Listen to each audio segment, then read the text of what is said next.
नमस्कार, मी सुवर्णा आणि माझ्या रेसिपीमध्ये सर्वांचं मनापासून खूप खूप स्वागत करते. तुम्ही बघू शकता इथे आपण मसाला गोबी पराठा बनवलेला आहे, तर खूप स्वादिष्ट आहे. चला आपण सुरुवात करूया. येथे आपल्याला गोबी किसून घ्यायची आहे किंवा तुम्ही मिक्सरमध्ये बारीक केलं तरी चालेल, किंवा आपण गरम पाण्यामध्ये ही गोबी वाफळवून घ्यायची आणि ते मिक्सरमध्ये बारीक करायचे. अशा पद्धतीने जर तुम्ही केलं तर तुम्हाला थोडा जास्त वेळ लागेल, तर हे किसून घ्यायचं आहे आणि किसून घेतल्याने पटकन होते. या पद्धतीने आपल्याला करायला सोपे जाते आणि पटकन होते, जास्त वेळ लागत नाही. तर तुम्ही बघू शकता इथे सर्व गोबी मी किसून घेतलेली आहे आणि छान अशी किसून झालेली आहे.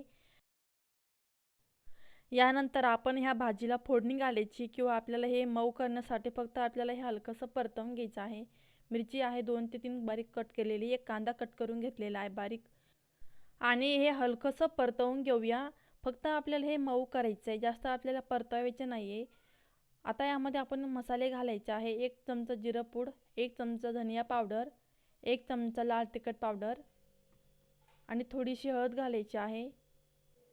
आणि यावरनं आपण आता किस केलेले गोबीचे सारण घालूया.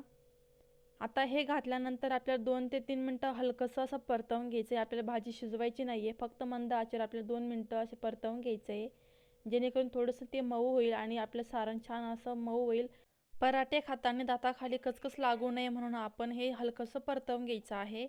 आता यामध्ये थोडंसं गरम मसाला घालायचा आहे, कट केलेली कोथिंबीर घालूया आणि थोडंसं मीठ घालायचं आहे चवीनुसार. आता हे हलकंसं परतवून झालेलं आहे आणि हे सारण थंड होण्यासाठी ठेवून द्यायचं आहे.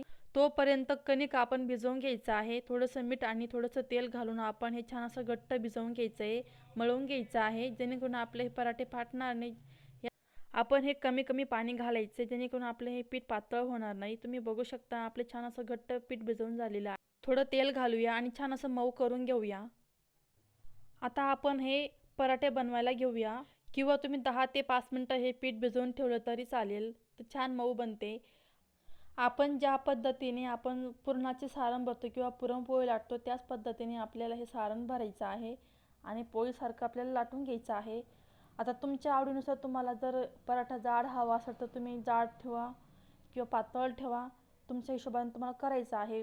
जर आपण पातळ लाटायला गेलो तर आपला पराठा फाटतो, तर तुम्ही असं जाडच ठेवलं तरी चालेल. तर हे आपण सर्व असं तोंड बंद करून घ्यायचं आहे. सारण आपण जास्त भरलेलं आहे. तुम्ही बघू शकता आपला पराठा लाटून झालेला आहे. आता हे भाजायला घेऊया.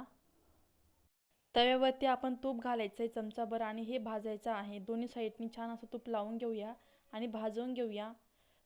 इथे मी पातळ असा पराठा लाटलेला आहे, त्यामुळे फाटल्यासारखं वाटतं, पण तो फाटलेला नाही आहे. आणि आपण हे छान असं तूप लावायचे दोन्ही बाजूंनी आणि भाजून घ्यायचं आहे. या पद्धतीने आपण सर्व पराठे लाटून घ्यायचे आणि भाजून घ्यायचे आहे. आणि हे पराठे माझ्या मुलांना तर खूप आवडतात. तुम्ही पण तुमच्या मुलांना खूप छान छान खाऊ घाला. माझ्या रेसिपीज ट्राय करून बघा आणि कमेंटमध्ये नक्की कळवा तुम्हाला माझी रेसिपी कशी वाटली ते. जास्तीत जास्त शेअर करा, लाईक करा आणि सबस्क्राईब करायला विसरू नका. तर पुन्हा भेटूया पुढच्या रेसिपीमध्ये. तोपर्यंत मस्त खा आणि खुश रहा. धन्यवाद.